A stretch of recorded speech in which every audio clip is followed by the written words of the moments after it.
Welcome to It's Happening in Grand Prairie. I'm Georgia Clemson, and we have a great show for you today.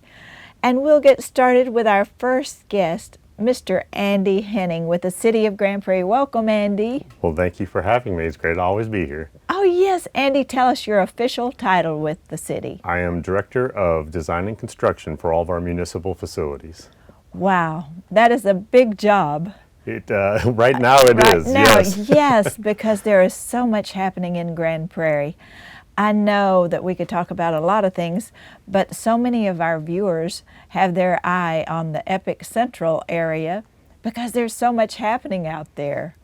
Tell us where we are on some of those special places. Absolutely. So lots of activity, definitely. It is a very busy place, and we're moving along great, on schedule, and budget is still well intact, and so we're doing very well. But restaurants the exterior shells of the restaurants are all getting wrapped up here in the next probably 8 to 10 weeks, and then we'll do some interior finish out on those, and they'll start opening in the fall and into early next year.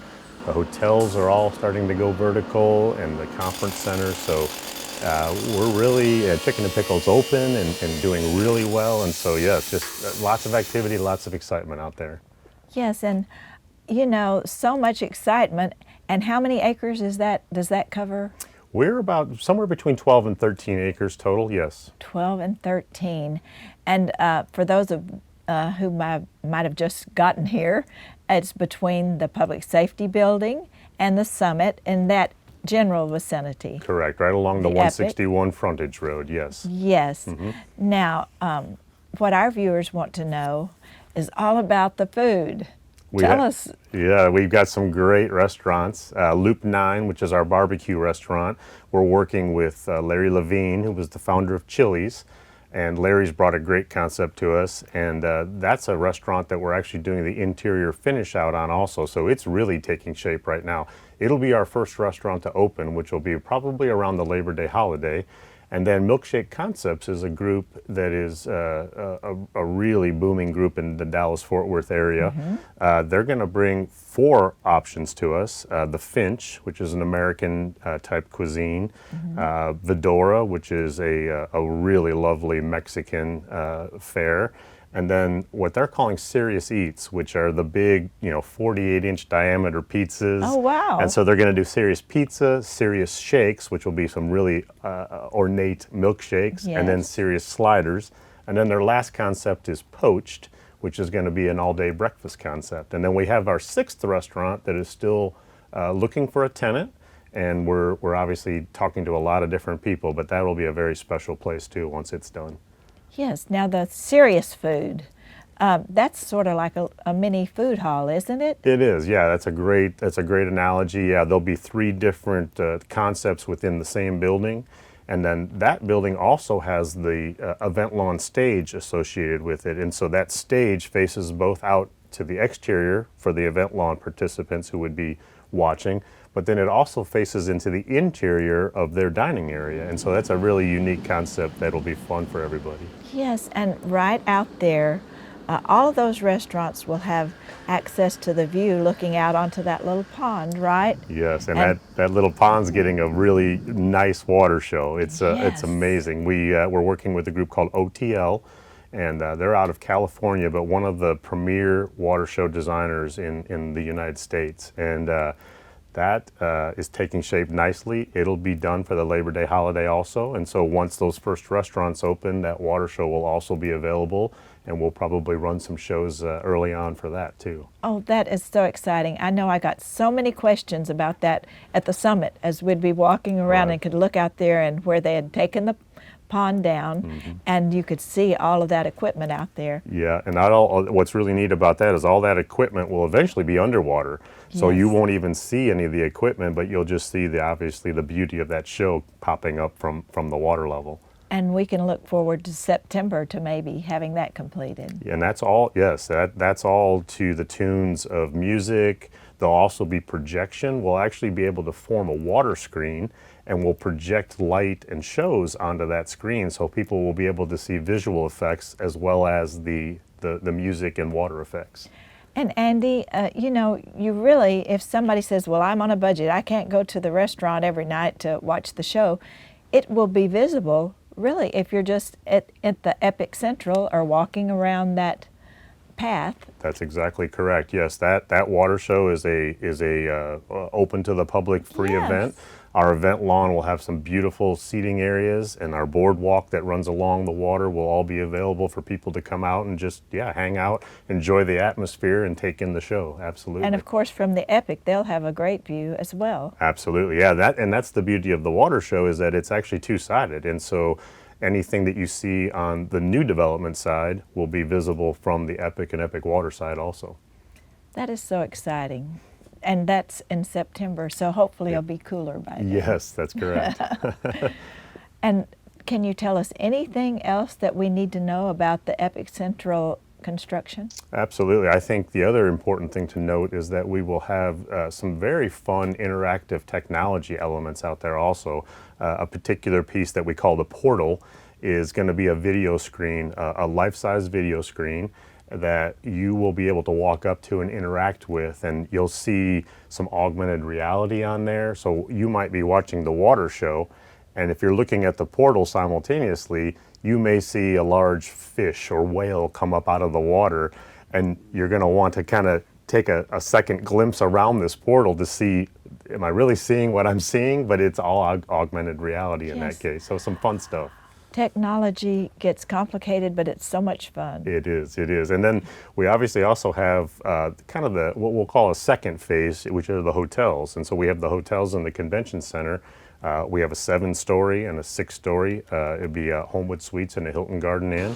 And then our convention center is about 15,000 square feet in total, 10,000 usable space in terms of square footage, usable space for meetings. And that's all taking shape nicely. That'll open probably late July, August of next year, 2023. And so everything's tracking right on time and on budget, thankfully. We were very lucky to start all the projects ahead of the supply chain challenges that obviously a lot of folks are getting impacted by. Mm-hmm. So, you know, we're, again, very lucky, very fortunate that we started when we started. Yes, and the hotels, and of course, for those that don't know, it's right over by the Public Safety Building, correct? Correct, yes. That's on the north edge of this new development, yep. Yes, and the fact that we're getting convention facilities.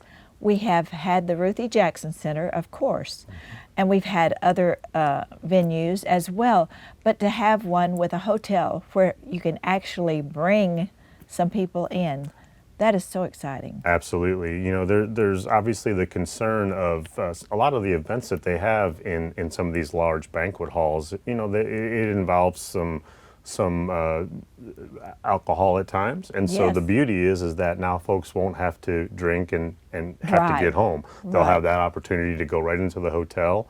And what a great way to celebrate a New Year's Eve or celebrate a special event. Right, and what great revenue for the city to bring them in and let them spend their money in Grand Prairie instead of going to our neighbors. That's absolutely correct. Yep. Yeah, we'll definitely be able to, working with Marty Weeder and our economic development team, you know, we've really reached out to our local businesses, and you know, a lot of these, Lockheed Martin, for instance, they have a lot of engineers who fly in, and they're always in town, and they're looking for that. You know, that ability to stay somewhere where they also have some activity that they can just walk to. And so the beauty is our proximity to the airport. Folks can use a ride share to come to our site, and they don't even have to deal with the rental car. And they're completely self-sufficient within our destination for all the entertainment and food that they might want. Yes, and we also have Via Grand Prairie if they want to utilize that as well. Absolutely, that's correct. What a great setup. It is. It's ideal. It really is. It really is, especially with the cost of gasoline now. Via Grand Prairie is looking better and better. Absolutely, yes. What a great opportunity for our citizens and for those around us. Yes. Is there anything else that might be interesting to our viewers that is happening or that is on the horizon?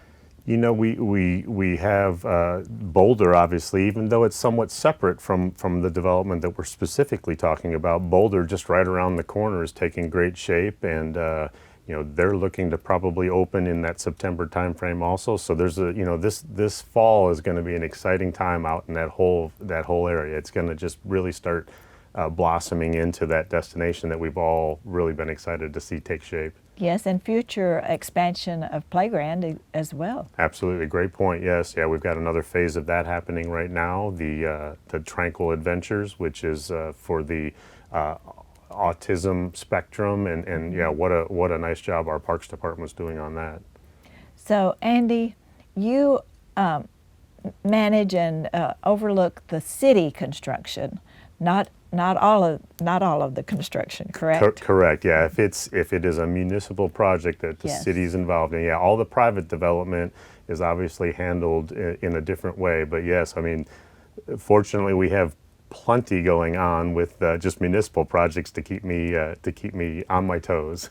Yes. Well, I know we could spend a whole show just talking to you about what's happening in Grand Prairie and all the construction and everything, but you've hit some of the high points for us, and we're so glad to hear. Is there anything else you want to tell us before we sign off? I think just looking forward to being able to open the doors to our citizens and to those around us, yes. because they're all just going to be really amazed at what we're creating for the community. It is going to be a very exciting time, and we're so thankful to have you in the place that you're in to overlook and oversee, because we know we can trust you and you are on the ball and top of the line in what you do. So we appreciate you. Well, I'm thrilled to be working here, and yeah, so exciting, to be a part of this game changer for the city. Yes, thank you. You bet. Thank you. And we'll be right back. Grand Prairie, it's time to bag the bag and grab the bin.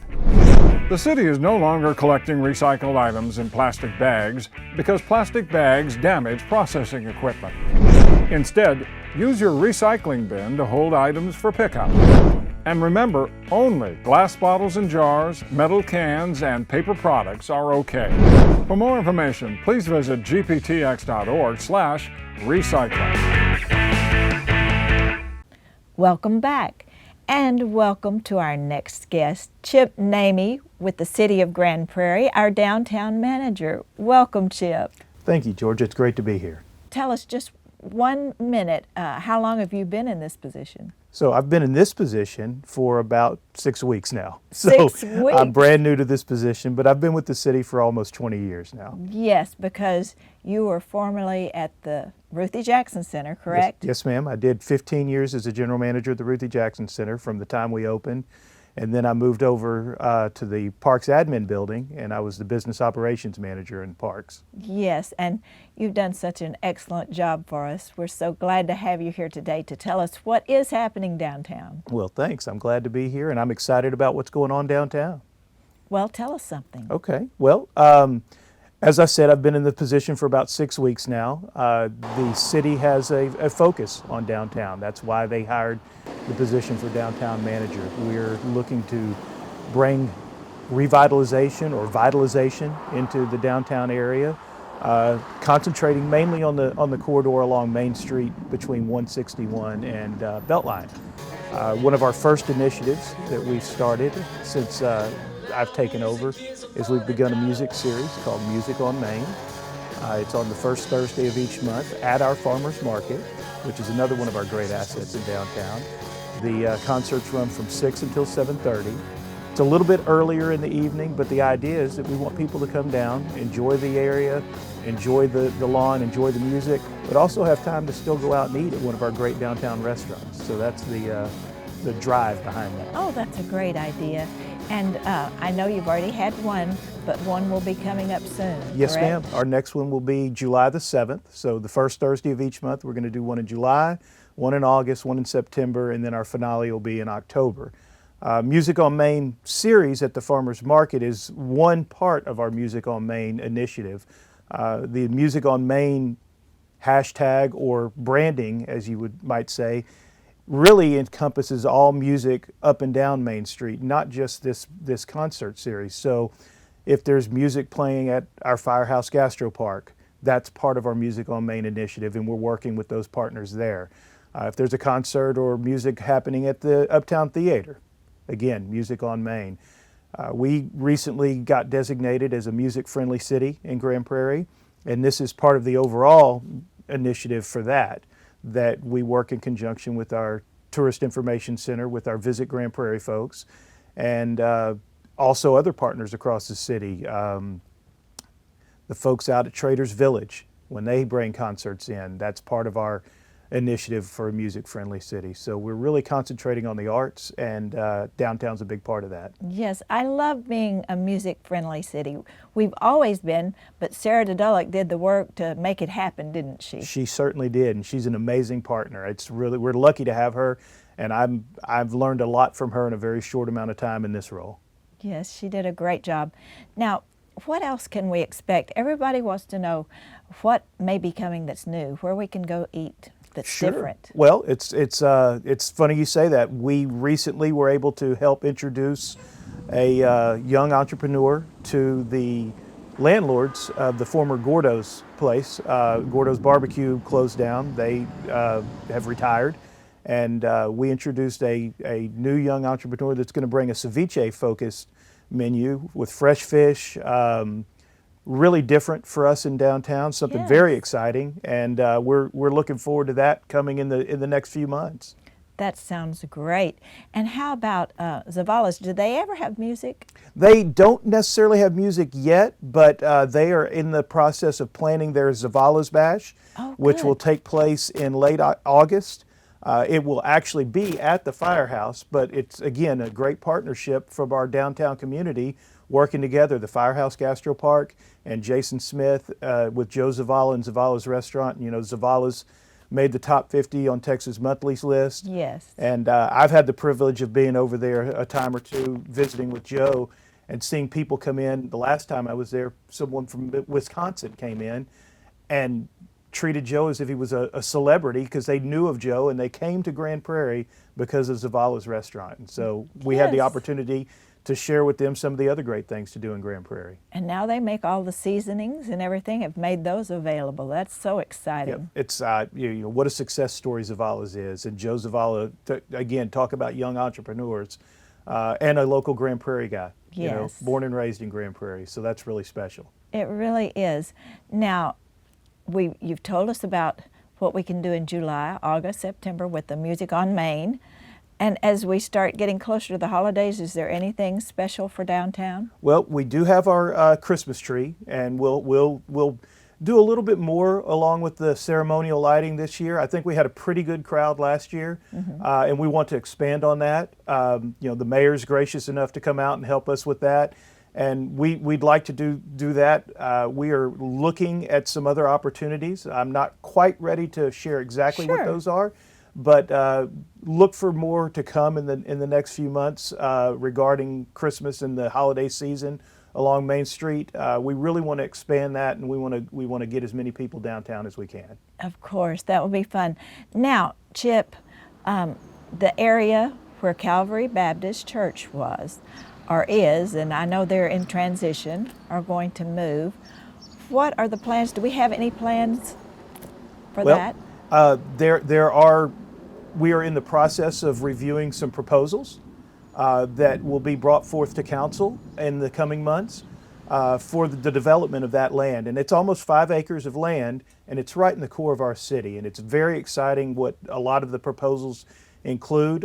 Again, not quite ready to reveal exactly what those are, but I think when they do come out and when the council gets a chance to review, you guys are going to be very excited, and you're going to have a very tough choice to make on what we want to do. But I think any of the choices that are going to be out there for you guys are going to be amazing, and they're going to really help skyrocket what we can see in downtown Grand Prairie. We'll be looking forward to that.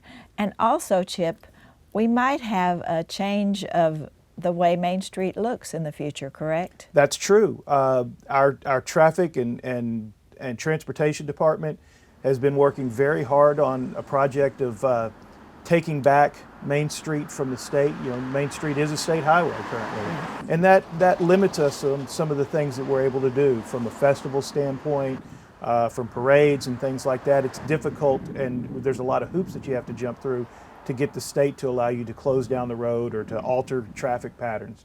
So we're working to take that back to where it's city controlled. And I believe council received a presentation from Walter Schumack in our transportation department not too long ago about exciting plans on reworking the way Main Street looks, making it more pedestrian friendly, making it a little bit more of a hometown Main Street feel. Yes. And that's what I'm excited about, because I think that's really going to drive the offerings that we're able to bring into Main Street. Chip, you have so much going on with downtown, and I'm looking forward to, and I know our viewers will be excited about hearing about all the possible plans and the possibilities for the future. Thank you so much for being here, and thank you for your service to Grand Prairie, past, present, and future. We're looking forward to all these great things, and thanks for being with us today. Thank you, Georgia. It's my pleasure. And we'll be right back. The City of Grand Prairie offers Alert GP, a high-speed communication service for emergency notifications. Receive alerts from the Grand Prairie Emergency Management Team by going to the city's website and following the sign-up instructions. Alert GP can notify a lot of people in a short time. It targets the entire city or specific areas where critical community alerts are necessary. If we can't reach you, we can't alert you. Visit gptx.org/alertgp and sign up today. Welcome back, and welcome to our next guest, Megan Hosbrook. Hello, Georgia. Thank you for having me. Of course, and you're with Isaiah House. Correct. And I'm excited about that because there's a new nonprofit in town. Yes. We have so many wonderful nonprofits in Grand Prairie that do so many wonderful things for people. Tell us about yours. What is your mission? So Isaiah 117 House exists to reduce trauma for children on the day that they are removed from their homes waiting foster care placement. So there is a lag time between removal and placement. And currently these kids are sleeping in office floors and cubicles, or in makeshift facilities or in hotel rooms. And so Isaiah 117 House says, what if there was a home that these kids could come to instead, where they could be lavishly loved on by our volunteers, where they could be reminded that they've done nothing wrong and that this is happening to them and not because of them. And so we are in the process of bringing the first ever Isaiah 117 House to Texas, specifically right here in Grand Prairie. That is so exciting. Megan, I've gotten to hear 2 of the presentations, and we don't have time to go through all of those today, but to hear what some of the children have to go through and the condition that they're in when they get to you, and or when they get to Child Protective Services, and the fact that you have a plan in place, a dream and a mission to make it easier on these children is just amazing. I think that's so exciting. Yeah, we're excited to be able to change how foster care begins for the children of our community. And I know you already have an Isaiah House in another state, correct? Yes, so Isaiah 117 House was started in a small town in Tennessee by a woman named Rhonda Paulson and her husband Corey. And they had their first home open in 2018. And since then, it has spread like wildfire. It has expanded into 8 different states, and we currently have over 30 expansions up and coming, 4 of which will be right here in Texas. Oh, that is wonderful. And how did you end up in Grand Prairie, Texas? So I am a product of Grand Prairie. My mother was born and raised in Grand Prairie. She was a gopher herself. Mm-hmm. I moved around a lot as a child, but about 16 years ago, we came back to the DFW area, and I've been working and living in Grand Prairie for the past 10 years. That's great. I'm glad that you have those Grand Prairie roots. Yes. And also, how did Isaiah House get connected with Grand Prairie? Besides with you, how were they drawn to Grand Prairie? So actually, I heard about the show, I heard about the program, yeah. And I reached out to them because I knew that there was a need for an Isaiah 117 house in our area. And so about 2 years ago, I started the process of trying to open an Isaiah 117 house here. And that just sort of snowballed, didn't it? Yes, the community has been so supportive. I can't thank our community and our city officials for the supporting and the help that they have given us. I get a front row seat to see how amazing Grand Prairie is and the people of Grand Prairie, because it's going to take a village of people to make this home a reality, and they are really stepping up to bring this home for these kids. It takes a lot of support, and I know that you have a lot of churches and individuals supporting you as well. Is that Yes, correct? Yes, couldn't do it without them. And how did you get the land? I know you're in the process of building this Isaiah 117 house. How did you get that? Yes, so we had land donated by First Baptist Church in Grand Prairie.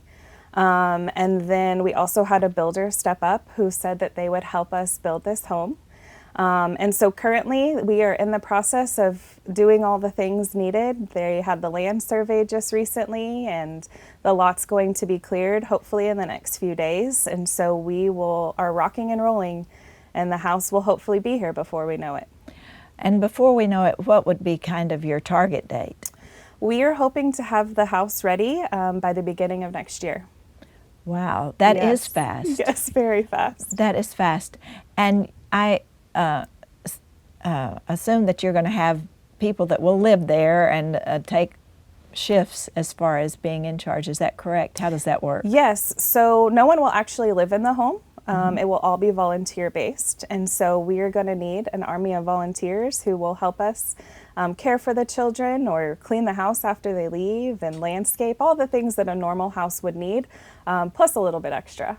Yes, yes. And I'm trying to think how that our viewers can help you. If they wanted to donate to this, they think this is a worthy cause, how would they do that? Yeah, so there's lots of ways for people to get involved, either by volunteering at our events or organizing our storage. Obviously, they can donate monetarily, but we have pretty much any avenue for anyone who has any little niche. We have an opening or a spot available for them. Once the house opens, we will have even more opportunities for people to get involved. We have monthly expansion meetings the last Thursday of every month, right at Calvary, Grand Prairie, right around the corner. So we'd love to have people come to our expansion meetings to learn more about how they can get involved. They can also follow us on Facebook and Instagram. Yes, and you have a website. Yes, the main website is www.isaiah117house.com, and through there you can find the Texas locations and drill down to the Grand Prairie location. Yes, and I know it's a sad story to tell, but when the child is taken from their home, what would be the process where they would end up with at the Isaiah house? Yeah, so we would receive a phone call from their caseworker seeing if the home is available, and ideally they would come straight from their home to the Isaiah 117 house, and there would be a bath and a bed for them to sleep in. All of our Red Door guests will leave our home whenever they do leave with about $200 to $300 worth of brand new items, 2 to 3 pairs of clothes, pajamas, socks, underwear, whatever they might need, school supplies, and that we provide them. So we're always looking for brand new items for children. We want to make sure that they know that they're worthy of new items, Yes. because a lot of times that's not the case. Right, and I know I've heard your stories of how sometimes whenever they arrive, they have nothing. I mean, absolutely nothing. Yeah. In need of everything, or maybe have a trash bag with dirty clothes in it. Yeah. So this is such a blessing for those children to be able to transition. They're already traumatized, and what a wonderful way to bless them and to give them the opportunity to transition in the kindest, gentlest way possible. Yeah, we're just trying to ease that very traumatic and stressful day for them, and hopefully change what removal day looks like through the eyes of a child. Yes. Now, I know that's phase one of your program, and you have a couple of other things that you're looking forward to adding or that are a possibility. Yes, so all of our homes will be equipped with an office space designed specifically for the caseworkers. So they will have the opportunity to make those hard phone calls and fill out the paperwork that they need to do, while our volunteers get to lavishly love on the children. We don't ever take custody of the children. The state will always have custody, but it just gives them an opportunity to not have to care for the child and also find placement for them. Right. In addition, we help to ease the transition for the future foster parents. And we do that basically by giving them anything they might need for the first few days if they will say yes. So if you'll say yes to taking in these children, we will give you what you need. Don't run to Walmart or Target to get a car seat or diapers or a bed. We will provide it for you so that you can spend those first few days just bonding and loving with the children. In addition, our home will have a separate visitation space, and that space is designed for the biological parents who are trying to get their children back to have their visits with their kids in a home-like setting where they can have a meal with them and play games with them. And so we're really excited to help the biological parents have an opportunity to show off their parenting skills in a home-type setting. Yes, well, what a great asset you will be to our city, and I know the police department is excited Yes. that you are coming as well because of many of the cases that they deal with. And of course, as you said, the city is very supportive of this, and we just appreciate the fact that you are going to be in Grand Prairie. Thank you so much for being with us today. And if there's anything you need from our viewers, you've already told them how to get in touch with you. So Yes. that's excellent. Anything else you want to close with? Yeah, we have a couple of upcoming events. We have a lemonade stand challenge in the middle of July, July 15th through the 17th. So if there's any kids who would like to host a lemonade stand for Isaiah 117 House, we'd love to have them. In addition, on September 23rd, we will be having our first annual golf course at Tangle Ridge. So if there's any golfers that want to come out and support Isaiah 117 House, we'd love to have them. Great. Thank you so much for adding that, and thank you so much for being with us and for being part of the miracle of bringing Isaiah House to Grand Prairie. Thank you so much for having me. Of course. And thank you for joining us today. I'm Georgia Clemson, reminding you, as always, it's happening in Grand Prairie.